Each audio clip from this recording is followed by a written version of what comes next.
Hello, this is William with CommanderCast.com doing the deck tech wrap-up for the Antiquities edition of the alpha build for Avacyn Guardian Angel.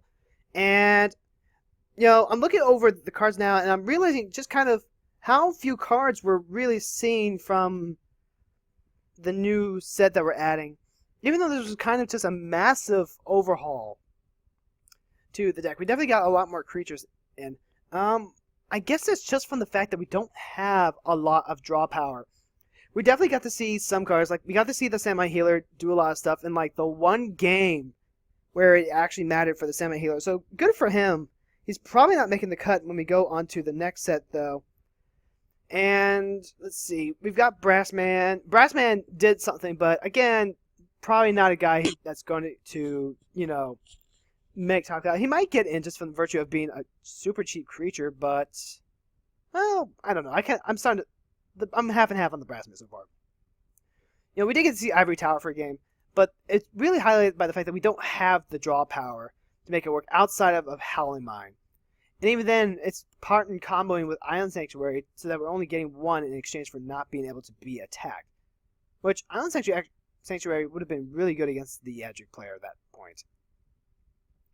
You've got the Yoshi and Hero, the Wallace Piece, Jolene 2, stuff that we're just not seeing. I haven't seen the Force Field in most of these games. It's a really powerful card, but we just haven't seen it. Part of that's because we don't have, the tutoring. And again, the draw power is par for the course. We didn't see the Jalum Tome. The Howling Mine lets everyone draw, so people tend to leave it alone. We're not seeing a lot of the stuff that we're trying to test out in this game, which is fine, I guess. There are cards that are just going to be inherently better than others. The Ocean Soldier's a 1/4 vigilance guy. He's not going to break through any walls. He's going to be okay on defense, but he's just kind of there to be a placeholder, on the curve. Just be a guy that can go out there and combo with Avacyn to soak up some damage. We did get to bash in face with the personal incarnation, so we had some punch and power. We just got overrun by 1/1s that decided they wanted to be 6/6s too. So we definitely gonna have to try some of the higher. We need more mana ramp. We need more card draw. We need more card flow. There's a lot of things that Avacyn really needs right now that these first three sets haven't gotten. I believe the next set. I'm going to have to double check this. Actually, hold on. Let me go ahead and double check this right now. Okay, so I just checked it, and the next three sets are Legends, The Dark, and Fallen Empires. So hopefully we can find more creatures that will just help give Avacyn the support she needs.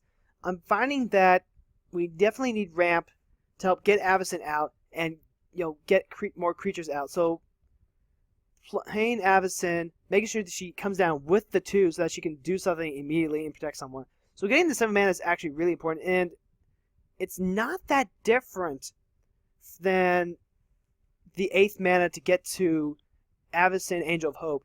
There's a really big difference between 7 and 8. I feel like 7's going to be that much easier to get to. And again, she has that utility and that cheapness to where we don't have to play her and keep up the 2 mana so that she can use her effect the same turn she comes down. Because we are risking herself either way. It's just, I feel like she benefits from going, okay, she's down, she's holding up the mana to protect someone, and then next turn we can go ahead and go, boom, Sarah Angel, or boom, Personal Incarnation, and she'll still have that 2 mana open to, save them. So I guess it's more of a curve, it's an anticipation curve type thing. Because we can go, okay, I have 6 mana, I know I'm going to have the 7th land drop next turn. I don't have this turn, but I can get it next turn. Or we can anticipate it. We can go Avacyn, then next turn play the land, then play Sarah Angel, and immediately have Avacyn ready to protect her on the defense. Or, yeah, that's not a bad way to think about it. We did get to see Castle Booster guys, and that was relevant. It helped our Personal Incarnation threaten to block some guys with the Beastmaster Extension, so we couldn't just swing in. I'm still looking forward to seeing the Thanatos Coffin in play. Meekstone was, well, the Intruder Alarm helped get around that. The Edric player was also playing Meekstone.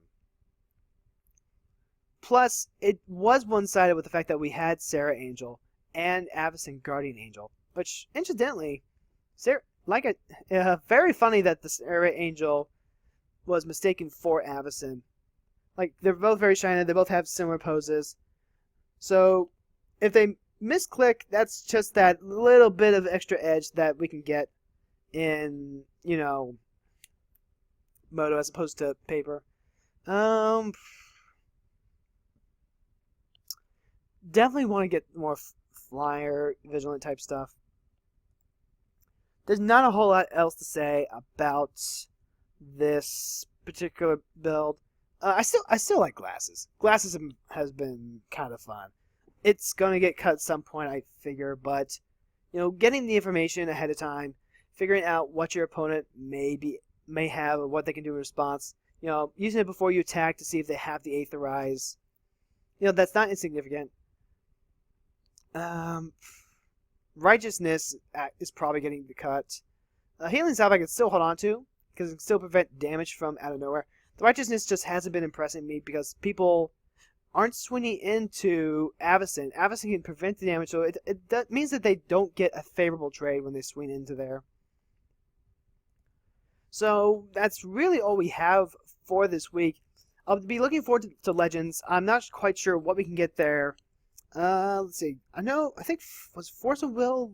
It was either Legends or no. Force of Will would have had to have been Visions. There was some really good blue card in Legends. Mana Drain. That's what it is.